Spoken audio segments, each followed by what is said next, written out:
সুপ্রিয় দর্শক সবাইকে অনেক অনেক শুভেচ্ছা। আমন্ত্রণ জানাচ্ছি এটিএন বাংলার নিয়মিত আয়োজন ঢালিউড এক্সপ্রেসের আজকের পর্বে। আপনাদের সঙ্গে আছি আমি বন্যা। কেমন আছেন আপনারা? নিশ্চয়ই ভালো আছেন। আপনাদের ভালো থাকবার জন্যই কিন্তু আমাদের এই আয়োজন। আপনাদের মনটা যেন ভালো হয়ে যায় সেজন্য আজকে আমরা আমন্ত্রণ জানিয়েছি আমাদের বিশেষ অতিথিকে। আমাদের সঙ্গে আছে চলচ্চিত্র পরিচালক মোস্তাফিজুর রহমান মানিক। আমাদের অতিথির সঙ্গে অনেক কথা হবে, গল্প হবে। পুরোটা সময় জুড়ে আপনারা থাকবেন আমাদের সঙ্গে, প্রত্যাশা রইল। চলে যাচ্ছে অতিথির কাছে। শুভেচ্ছা আপনাকে, কেমন আছেন? ধন্যবাদ আপনাকে আমাকে আমন্ত্রণ জানানোর জন্য। ঢালিউড এক্সপ্রেসকে ধন্যবাদ। আমি আলহামদুলিল্লাহ ভালো আছি। আপনাকে ধন্যবাদ এই জন্য যে আমাদের ডাকে সাড়া দিয়েছেন সব সময়। আজকে আমরা মানিক ভাইয়ের অনেক কিছু জানবো। চলচ্চিত্রের এই অঙ্গনটা জুড়ে আপনার এত কাজ, এত শিল্পী, এত ব্যস্ততা, সব কিছু মিলিয়ে জানার ইচ্ছে আছে। তবে প্রথমেই একটু জানতে চাই যে এই মুহূর্তে কোন চলচ্চিত্র নিয়ে ব্যস্ত আছেন শুটিংয়ের কাজে? কিছুদিন আগে আমার গত ঈদে আর কি ডার্ক ওয়ার্ল্ড রিলিজ হলো। সেটা মোটামুটি ভালো রেসপন্স ছিল। তারপর রেডি আছে রিলিজের জন্য আনন্দশ্রু এবং রাজকন্যা, এই দুটো ছবি। এখন একটু সময়টা ভালো হলেই এগুলা রিলিজ হবে। এবং আর আমি শুরু করতে যাচ্ছি দুটো বড় প্রজেক্ট ইনশাল্লাহ। একটা হচ্ছে কাছের মানুষ দূরের মানুষ, আর আরেকটা প্রজেক্ট নিয়ে কাজ হচ্ছে, এটা একেবারে প্রাইমারি লেভেলে। আচ্ছা, জাস্ট প্ল্যানিং হচ্ছে এবং এটা বড় ধরনের একটা চমক আছে। বাহ, আমরা অপেক্ষায় থাকবো। প্রথমে একটু জানবো যে আপনার এই যে প্রত্যেকটা চলচ্চিত্রের নামগুলো কিন্তু মানে হয় না যে অনেক জটিলও না, অনেক মানে খুব কাছের, যেমন কাছের মানুষের কথাই বলছিল, মানে খুব মনে হয় যে খুব কমন ব্যাপারগুলো নিয়ে, মানে যেটা নিয়ে খুব জটিল মনে হয় না। আমি আসলে জটিল করে ভাবতেও চাই না। আচ্ছা আচ্ছা, আমি আসলে কিছু সম্পর্কের গল্প বলার চেষ্টা করি, এবং কিছু পারিবারিক গল্প বলার চেষ্টা করি, কিছু প্রেমের গল্প বলার চেষ্টা করি। তো সেই হিসেবে নামগুলোও সেভাবে আসে, যেমন দুই নয়নের আলো, মন ছুঁয়েছে মন। এই নামগুলো আসলে ছুঁয়ে যায়, সত্যি কথা। যেটা ওই গল্পের ভিত্তিতে নামগুলো রাখার চেষ্টা করা হয় আর কি, যাতে সহজ সরল হয় নাম। বাহ, এটা খুব ভালো লাগলো। আসলে যে ব্যাপারটা যদি আমি খুব সহজে বুঝে ফেলতে পারি তাহলে হয়তো সবাইকে বোঝানোটাও খুব ইজি হয়ে যায়, এবং আমরা সেই জিনিসটাই খুব একসেপ্ট করতে চাই যেগুলো আমার কাছে খুব জটিল মনে হয় না। অ্যাজ এ ভিউয়ার্স হিসেবে আমাদের কাছে আসলে সেটাই মনে হয়। যে চলচ্চিত্র নিয়ে আসলে কথা শুনতে চাই, যেটা কদিন আগে রিলিজ হয়ে গেল, যেটা একটু আগে বলছিলেন, আমরা একটু জানতে চাইবো সেটার সফলতা এবং এই পর্যন্ত আসলে কেমন গেল। সেটা সফলতা, সেটা এখন প্রায় 12-13 সপ্তাহ হয়ে গেছে এবং স্টিল এটা it's running in cinema hall. তো আমার মনে হয় যে গত ঈদের সেকেন্ড ছবি এটা। আমি একটা নতুন নায়ক, নতুন ছেলেকে নিয়ে কাজ করেছি। তো ঈদে এই ধরনের প্রজেক্ট নিয়ে এটা ইটস এ চ্যালেঞ্জ এবং চ্যালেঞ্জিং ব্যাপার, এবং আলহামদুলিল্লাহ, এবং যারাই ছবিটা দেখেছে সবাই খুব অ্যাপ্রিসিয়েট করেছে। এটা একটু অন্য টাইপের ছবি, আমার প্রথম অ্যাকশন থ্রিলার। আমি এই ধরনের ছবি আসলে আগে বানাই নাই, তো এটা আমার জন্য চ্যালেঞ্জিং ছিল। তো সবাই ছবিটা অ্যাপ্রিসিয়েট করেছে, আমি এটাই মানে মোটামুটি হ্যাপি। আচ্ছা আচ্ছা, আমাদের বর্তমান পরিস্থিতি আসলে ঠিক যেমনভাবে যাচ্ছে, বা কিছুদিন আগেও আমরা আসলে যেরকম অবস্থা থেকে বের হয়ে এসেছি, সব কিছু মিলিয়ে এই মুহূর্তে চলচ্চিত্র মেক করা এবং সেটাকে নিয়ে একটা চ্যালেঞ্জের মোকাবেলা করা, এই বিষয়গুলো কখনো কি আপনাকে ভাবায়? হ্যাঁ ভাবায়। আমাকে না, শুধু আমার ধারণা যে পুরো ফিল্ম ইন্ডাস্ট্রিকেই ভাবাচ্ছে যে আসলে এই যে আমি বললাম যে আমার দুটো ছবি রেডি আছে, এখন এরকম আরো অনেক ছবি রেডি আছে। মানুষের পরিস্থিতির কারণে বা মানুষের মানসিক অবস্থার কারণে অনেকে রিলিজ দিতে রিস্ক নিচ্ছে না। মানে এই মুহূর্তে আসলে ছবিটা, আনন্দটা বেশি জরুরি না অনেকের কাছে, মানে এন্টারটেইনড হবে। আমরা আসলে এন্টারটেইনমেন্ট তো আসলে কোনো ফান্ডামেন্টাল বিষয় না। আমার মৌলিক অধিকার বা মৌলিক বেসিক নিডসগুলো ফুলফিল হলে, আমি মানসিক শান্তিতে থাকলে তারপর আমি একটা সিনেমা বিনোদনের জায়গাটা যাব। তো যেহেতু আমরা একটা ট্রানজিশন পিরিয়ডের মধ্যে যাচ্ছি, তো আমি আশাবাদী এই সিচুয়েশন ভালো হবে এবং আমরা ছবি হলগুলো আগের মতো ছবি পাবে, রিলিজ হবে, এই আশাবাদী আসলে আমাদের সবারই। আমরা সেই আশায় বসে আছি। এর মধ্যে একটু জানবো যে এখন কিন্তু ওটিটি প্ল্যাটফর্মের একটা বিশাল ট্রেন্ড চলছে এবং ওয়ান কাইন্ড অফ একটা চ্যালেঞ্জের মোকাবেলা হয়ে দাঁড়িয়েছে কমার্শিয়াল ছবি, যেগুলো বাণিজ্যিক চলচ্চিত্র বলি আমরা, এবং ওটিটি প্ল্যাটফর্মের চলচ্চিত্র।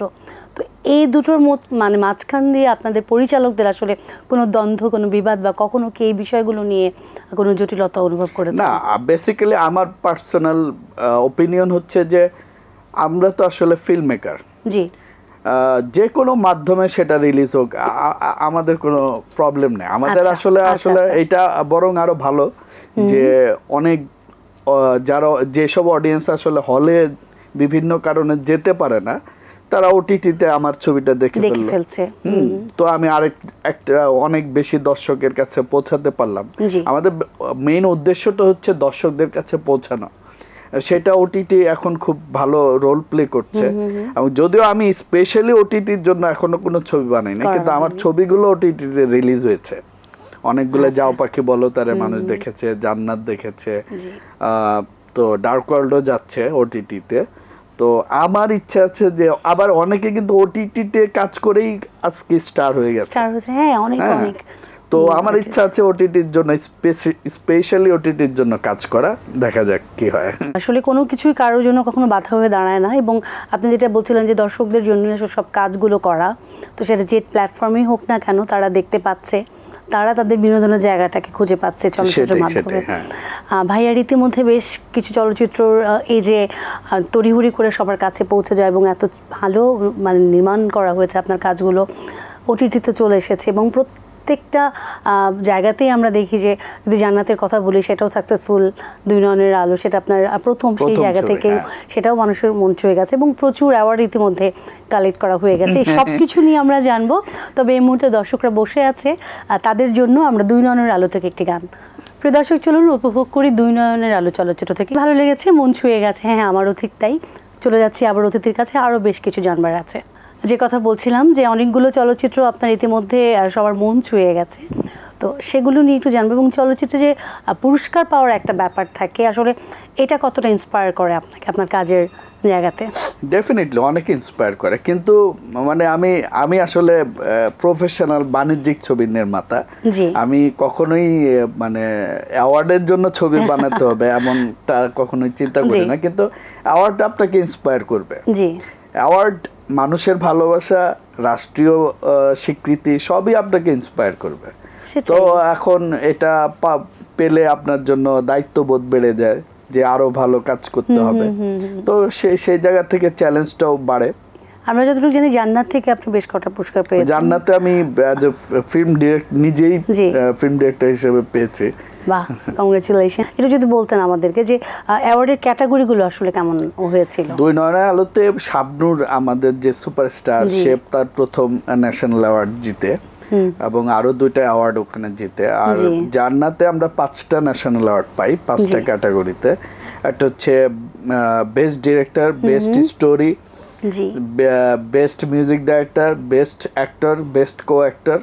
বাহ, মানে আমার মনে হয় যে মানুষ তো একটা অ্যাওয়ার্ডের জন্য স্বপ্ন বুনের থাকে এবং সেই জায়গায় ভাই অনেক লাকি এবং ডেফিনেটলি আমরা অনেক লাকি যে আপনার কাছ থেকে আসলে আমরা এত ভালো মানের নির্মাতা পাচ্ছি এবং এত ভালো মানের চলচ্চিত্রগুলো আমরা পেয়েছি।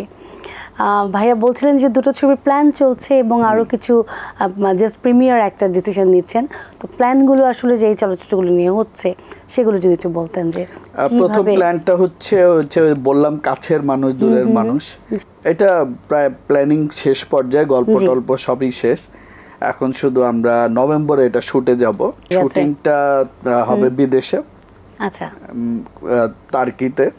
বাহ, সুন্দর জায়গা। এবং বাংলাদেশের 2টা মিলিয়ে আরেকটা প্ল্যানিং হচ্ছে, এটা একেবারে ইনিশিয়াল স্টেজে, এজন্য এটা ফোকাস করতে চাচ্ছেন না, আমরা এখন সারপ্রাইজটা নিতে চাচ্ছি না, তাই কি? ওকে ফাইন, এটার জন্য আমরা আরো একদিন বসবো এই আড্ডাতে। অবশ্যই। ভাইয়ার চলচ্চিত্র কত বছর রানিং করছেন যদি সেই হিসাবে? আমার প্রথম ছবি রিলিজ হয় 2005-এ, কিন্তু সিনেমায় আমি মানে অ্যাজ এন অ্যাসিস্ট্যান্ট ডাইরেক্টর 2002-এ আমার এন্ট্রি, তার অনেক বছর হয়ে গেল। দ্যাট মিনস অনেকগুলো অধ্যায় কিন্তু আপনি দেখে এসেছেন চলচ্চিত্রের। যদি আমরা যে উত্থানের যে জায়গা বলে এবং এটা পতন বলবো না, যে একটা চেঞ্জিংয়ের একটা প্যাটার্ন ছিল, তো সেগুলো আপনার অলমোস্ট দেখা হয়ে গেছে। সেই জায়গা থেকে বর্তমান যে পরিস্থিতি, যদি আমি দেশের পরিস্থিতির কথাটাকে আলাদা করে রাখি, শুধু চলচ্চিত্রর জায়গাটাকে নিয়ে কথা বলতে চাই, যে চলচ্চিত্রের যে অঙ্গনটা আছে সেখানে বর্তমান যে পরিস্থিতি আসলে বিরাজ করছে, সেটা আপনি আপনার এত দিনের এক্সপিরিয়েন্স থেকে আসলে কেমনটা দেখছেন? আমি আসলে যেদিন সিনেমায় আসলে মানে কাজ করা শুরু করি, সেদিন থেকে একটা কথা শুনে আসতেছি যে সিনেমা শেষ, সিনেমা শেষ হয়ে গেলে কিচ্ছু হবে না। কিন্তু আসলে শেষ হয় না, চলছে। কিন্তু বিভিন্ন ধরনের চ্যালেঞ্জ, বিভিন্ন ধরনের প্রবলেম আসা শুরু করে, এবং এক এক সময় এক একটা প্রবলেম। যেমন ধরেন 2002-এ আমরা যে প্রবলেমটা ফেস করেছি সেটা হচ্ছে অশ্লীলতা। সেটা অনেক দিন ধরে চলছে, এবং সেটা আমাদের জন্য খুবই বাজে একটা এক্সপেরিয়েন্স ছিল। এরপর আসলো পাইরেসি, ছবি রিলিজ হচ্ছে, পাইরেটেড কপি বের হয়ে যাচ্ছে। তো প্রডিউসারদের জন্য খুবই ক্ষতিকারক একটা বিষয়। এরপরের প্রবলেম চলে আসলো কি, আমাদের হল সংকট। আর এখন তো হল সংকট, হল নাই বললেই চলে, নাই। আপনি হাতে গোনা ধরেন 50-60টা হল আছে, তাও এগুলা মানে সেরকম চলমান আসলে বলা যায় না, এবং সেরকম মানসম্মত না। সিঙ্গেল স্ক্রিনের কথা বলছি আর কি। কিছু সিনেপ্লেক্স ডেভেলপ করছিল, এবং সিনেপ্লেক্স কেন্দ্রিক ব্যবসাটাও ভালো চলছিল। এখন এটা হবে, আবার এটা হবে সিনেপ্লেক্স। আসলে আমাদের লাস্ট পর্যন্ত সিনেপ্লেক্স কেন্দ্রিক ব্যবসায়ী করতে হবে। আসলে মানুষের মন পরিবর্তন হচ্ছে, এবং মানুষ তো এখন পরিবেশ চায়, সাউন্ড কোয়ালিটি চায়, ইমেজ কোয়ালিটি চায়, সবই চায়। সেটা আসলে আমাদের চলচ্চিত্রের জন্যই কিন্তু হয়েছে এই চাওয়াটা, কারণ আমরাও কিন্তু দেখছি ডে বাই ডে আমাদের চলচ্চিত্রের যে পরিবর্তনটা বিস্ময়কর, খুবই মানে পরিবর্তন শুধু এই সিনেপ্লেক্সে হয়েছে তা না, কিন্তু কন্টেন্টে হয়েছে, বৈচিত্র্যপূর্ণ কন্টেন্ট আসতেছে, এবং খুব ভালো ভালো ফিল্ম মেকার এখানে ইন করতেছে, ইয়াং ফিল্ম মেকাররা। তো তারা খুব ভালো ছবি বানাচ্ছে, অনেকের তো বাজেট অনেক 10-12 কোটি টাকার ছবি হচ্ছে। তো সেটা এখন এটা একটা ভালো দিক। আর খারাপ দিক হচ্ছে যে সারা বছর ছবি রিলিজ হচ্ছে না, এবং সারা বছর ছবি পাচ্ছে না হলগুলো। এটা একটা খারাপ দিক। আগে যেমন প্রত্যেক 2 সপ্তাহে আমরা দেখতাম 2টো ছবি রিলিজ হচ্ছে, হলগুলো জমজমাট থাকছে। এখন আপনি যদি শুধুই ঈদে ছবি রিলিজ হয় আর সারা বছর ফাঁকা থাকে, তাহলে কিন্তু ছবির বিজনেস থাকবে না। তো এটা একটা অ্যালার্মিং বিষয়।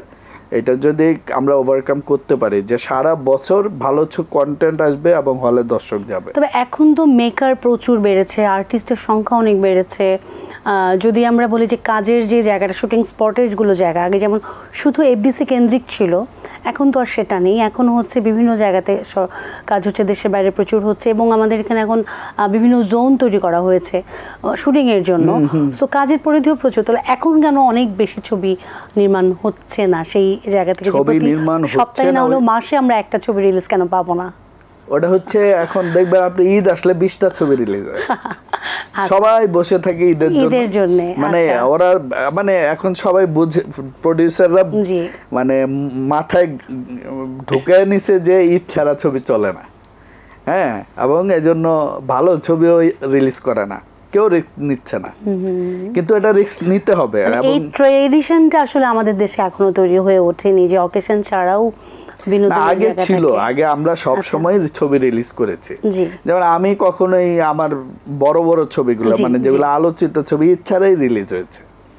এখন ব্যাপারটা হচ্ছে, আপনি ওই যে ধরেন যে ছবিটা 10 কোটি টাকা দিয়ে বানানো হয়েছে, সেটা তাদের ধারণা যে নর্মাল টাইমে রিলিজ করলে তারা সেরকম মানে ওই ক্যাপিটালটা উঠাইতে পারবে না, সেজন্য ঈদকে বেছে নেয়। কারণ ঈদে তো একটা এক্সট্রা দর্শক পাওয়া যায়। এটা তো অনেক বড় একটা চেইন আসলে। শুধু যে আর্টিস্ট কাজ করবে বা ডিরেক্টর ডিরেকশন দেবে, নট অনলি দ্যাট, এটা প্রডিউসার আছে, তারপরে ইনভেস্ট করছে সেই জায়গা থেকে, সবকিছু মিলিয়ে আসলে গোটা সিস্টেমটা একটু নাড়া লেগে গেছে। তো আমরা হোপ যে খুব তাড়াতাড়ি আসলে এখান থেকে আমরা উতরে আসতে পারবো, ইনশাআল্লাহ। আমরা অনেক জটিল জটিল কথা চলে যাচ্ছিলাম, আমরা আরো একটি গান শুনে আসি। ওকে। প্রিয় দর্শক, আপনারা যারা আমাদের সঙ্গে আছেন, চলুন এই মুহূর্তে উপভোগ করি জান্নাত চলচ্চিত্র থেকে একটি চমৎকার গান।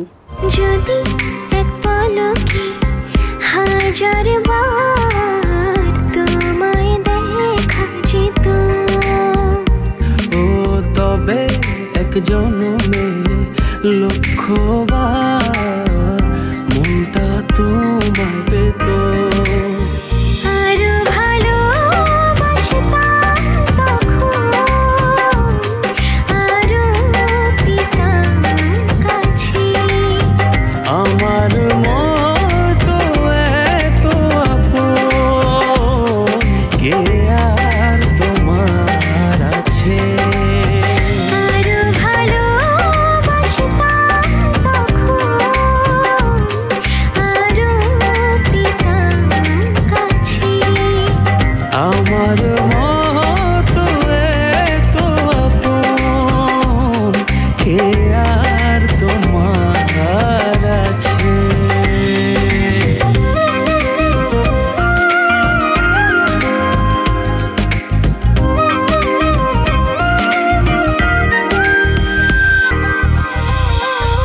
বোঝাই করা স্বপ্ন হাজার, ছোট্ট খেয়া তরি। তুমি আমার মন মহাজন, তাই তো প্রেমে পড়ি। লা লা লা লা, হে আহা। বোঝাই করা স্বপ্ন হাজার, ছোট্ট খেয়া তরি। তুমি আমার মন মহাজন, তাই তো প্রেমে পড়ি। আরো আদর মাখা প্রিয় হৃদয় যদি বাঁচে। আমার মতো এত আপন কে আর তোমার আছে? আরো ভালোবাসতাম তখন, আরো পেতাম কাছে। আমার মতো এত আপন কে আর তোমার আছে? নিশ্চয়ই আপনাদের খুব ভালো লেগেছে, মন ছুঁয়ে গেছে। আমারও ঠিক একই রকম অবস্থা। চলুন চলে যাই আবার আমাদের অতিথির কাছে। একজন চলচ্চিত্র পরিচালক হিসেবে যদি আমি বলি যে ভালো লাগার কিছু ব্যাপার থাকে, যে আমরা এটা সবসময় দেখে এসেছি যে একটা বেল্ট থাকে, মানে একটা চলচ্চিত্র পরিচালকের কিছু আর্টিস্ট খুব পছন্দের থাকে, একজন প্রডিউসারের কিছু ডিরেক্টর পছন্দ থাকে, বা অ্যাজ এ আর্টিস্টেরও কিছু ডিরেক্টর পছন্দ থাকে বা প্রডিউসার। তো সেই জায়গা থেকে যদি আমি আপনাকে জিজ্ঞেস করি যে আপনার এত বছর এক্সপিরিয়েন্সে আপনি অনেকের সঙ্গে কাজ করেছেন, নতুন পুরনো মিলিয়ে আপনার অনেক আবিষ্কার আছে, সেই জায়গা থেকে মানে এখনও যদি বলা হয় যে কার সাথে কাজ করতে আপনার ভালো লাগে, এক বাক্যে দু একটি নাম তো আসবে। মানে এটা তো ঠিক যে কাজ করতে গেলে মানে একটা আন্ডারস্ট্যান্ডিং তৈরি হয়। হ্যাঁ হ্যাঁ, মানে artist- স্বাচ্ছন্দ্য বোধ হ্যাঁ, হ্যাঁ, করার যে স্বাচ্ছন্দ্য বোধ, ব্যাপারটা। এটা আপনি ঠিকই বলছেন। আমার তরফ থেকেও হয়, আবার জি, আর্টিস্টদের জি, তরফ জি। থেকেও হয়। আমি একসময় শাবনূরকে নিয়ে অনেকগুলো ছবি আচ্ছা। বানিয়েছি, তার সাথে কাজ করাতে তো একটা বিরাট বিশাল ব্যাপার। আমি এখন তো মনে আবার করি আমরা এটা- শুনছি চলচ্চিত্রে আসছে আমাদের হ্যাঁ, আবার কামিং। ওকে, তো ওনার সাথে কাজ করা একটা বিরাট ব্লেসিংস। তারপর আমি মাহিকে নিয়ে 4-5টা ছবি বানিয়েছি, জি। এবং মাহির সাথেও কাজ করার এক্সপিরিয়েন্স অনেক ভালো। আচ্ছা, এবং মাহি খুবই মানে ডিরেক্টরস আর্টিস্ট বলা যায়, ডিরেক্টর যা বলবে তাই সেটাই। করবে। হ্যাঁ, তারপর সাইমনকে নিয়ে আমি অনেকগুলো ছবি বানিয়েছি। এরপর আরো অনেকের সাথে কাজ করেছি। আমার সাথে আমি যাদের সাথেই কাজ করেছি, আমার সাথে তাদের একটা খুব ভালো মানে বন্ডিং তৈরি হয়েছে, এবং আমিও চাই তাদের সাথে কাজ করতে, তারাও হয়তো মনে চায়, মনে মনে আমি যাই না, এটা আমি চাই তাদের সাথে কাজ করতে এবং বন্ডিংটা কন্টিনিউ করতে। বা চমৎকার। এবং যদি সেইখানে টিমের প্রত্যেকটা মানুষ একে অপরের সেই ব্যাপারটা আসলে ফিল করে বা সেই যে একটা কেমিস্ট্রি আছে সেটা ক্লিক করে, তাহলে সেই কাজটাও কিন্তু দর্শকদের হৃদয় ছুঁয়ে যেতে বাধ্য। হ্যাঁ, ডেফিনেটলি। আচ্ছা, আমরা অনেক সময় বলি কি যে একটা ড্রিম প্রজেক্ট থাকবে, একটা ড্রিম কাজ, এটা প্রত্যেকেরই আসলে কাজের ক্ষেত্রে একটা স্বপ্নই বলতে পারি, যে স্বপ্ন থেকে জাগে। সেই স্বপ্নটার জায়গা থেকে আমি আপনাকে যদি জানতে চাই যে আপনার সেই স্বপ্নের কাজটা কি এখন পর্যন্ত হয়েছে? না, শিল্পী কখনো আসলে তৃপ্ত হয় না, ক্ষুধা থেকেই যায়। ওই যে একটা প্রজেক্টের কথা বলছি, এটা একটা স্বপ্নের প্রজেক্ট হবে। আচ্ছা, দ্যাট মিন্স এটাই আপনার সেই স্বপ্নের? না, এইটাই সেটা না, এটা ওয়ান অফ দা। ওকে। আর সাকিব ভাইকে নিয়ে একটা ছবি করার ইচ্ছা আছে, যদি সেই ধরনের প্রোডিউসার পাওয়া যায়। তো আপাতত এই দুইটাই স্বপ্ন, যে নেক্সট যে প্রজেক্টটা করব সেটা, আর সাকিব ভাইকে নিয়ে একটা ছবি করার ইচ্ছা আছে। ওকে, এবার একটু অন্য প্রসঙ্গে যাই। এই যে আপনি এত সদা হাস্যোজ্জ্বল, এত নাইসলি আপনি কথা বলেন, এত সুন্দরভাবে আপনি সব কিছু বুঝে যান, যখন আপনি অ্যাকশনের ক্যাটাগরিতে বসে থাকেন এবং যখন অ্যাজ এ ডিরেক্টর আপনি ডিরেকশন দিচ্ছেন, সেই মানিক ভাইটার রূপটা কেমন থাকে? সেটা তো আমার টিম বলতে পারবে, আমার আর্টিস্টরা বলতে পারবে। তবে আমি হাস্যোজ্জ্বল ওখানেও আমি মানে চাপ নিতে পছন্দ করি না। হ্যাঁ, আমি চাই যে যেটা হবার সেটা হবেই, বাট যতটুক হয় পারফেকশন যাতে হয়, এটা করতেই হবে, এটা আজকে শেষ করতেই হবে, এরকম চাপ আমার মধ্যে নাই, আমি নেইও না। কিন্তু আমি যতটুক করব এটা যাতে ভালো হয়, মানে আমার মেধা অনুযায়ী। আমার সবারই তো মেধার লিমিটেশন আছে, তো আমি ওইটুকের মধ্যে যতটুক ভালো করা যায় আর কি।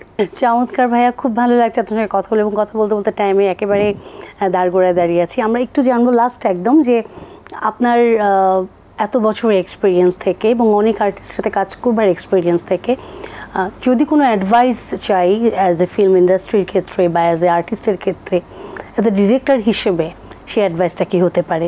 চলচ্চিত্র অঙ্গনটায় আসলে আমরা কীভাবে প্রবেশ করা, বা সেখানে আসলে কীভাবে একজন শিল্পী হিসেবে, একজন ডিরেক্টর হিসেবে আমাদের পথ চলা দরকার? এটা আমি এমন পর্যায়ে নাই যে অ্যাডভাইস দেওয়ার মতো। আমরা যারাই যে কাজটা করি, আমরা যেহেতু একটা পরিবারে আছে, ফিল্ম ইন্ডাস্ট্রি একটা পরিবার, আমরা সব কিছুর ঊর্ধ্বে উঠে, মানে সব ভেদাভেদ ভুলে আমরা সিনেমা কিংবা যেটাই করি কেন, নাটক, সিনেমা যেটাই করি না কেন, আমরা যাতে 100% ওখানে ডেডিকেশনটা দেই। আমরা যাতে কোনো কলহ বিবাদে না জড়িয়ে আমাদের কাজটা, আমাদের সৃষ্টিশীল কাজটা, যেহেতু আমরা ক্রিয়েটিভ মানুষদের দ্বারা কারো ক্ষতি হবে এটা কেউ আশা করে না। হ্যাঁ, তো আমাদের ক্রিয়েশনটাকে আমরা গুরুত্ব দেব, আমরা সবাই মিলে আবার এই ইন্ডাস্ট্রিকে আমরা আবার মানে কি বল গ্লোরিফাই করব। বাহ, চমৎকার। এবং খুব ভালো লাগলো আপনার সঙ্গে কথা বলে, এবং এত পজিটিভ একজন মানুষ। আমার মনে হয় যারা আমাদের আয়োজনটি দেখছে সবার খুব ভালো লেগেছে। আপনাকে অনেক ধন্যবাদ, সময় নিয়েছেন আমাদের এই প্রোগ্রামের জন্য, সময় দিয়েছেন, এবং আমরা আশা করবো যে আরও একবার ডাকতে আপনি চলে আসবেন সব সময়। এবং আমি আপনার সাথে কথা বলে, ঢালিউড এক্সপ্রেস তো খুবই জনপ্রিয় অনুষ্ঠান, একদম আসতে পারে। আবারও ধন্যবাদ জানাচ্ছি আমাকে আমন্ত্রণ জানানোর জন্য। শুভকামনা আপনার জন্য। শুভকামনা। প্রিয় দর্শক, কথায় কথায় শেষ হয়ে গেল আমাদের আজকের ঢালিউড এক্সপ্রেস। আজকের মতো আমি বন্যা বিদায় নেব, তবে বলতে চাই আপনাদেরকে, আপনারা আমাদের সঙ্গে আছেন, সেটাই আমাদের সার্থকতা। আমাদের সকল অনুষ্ঠান আপনাদেরকে ঘিরে, আপনারা থাকলেই কিন্তু আমরা সফল। ভালো থাকুন, সুস্থ থাকুন, এটিএন বাংলার সঙ্গে থাকুন। সবার জন্য রইল শুভকামনা।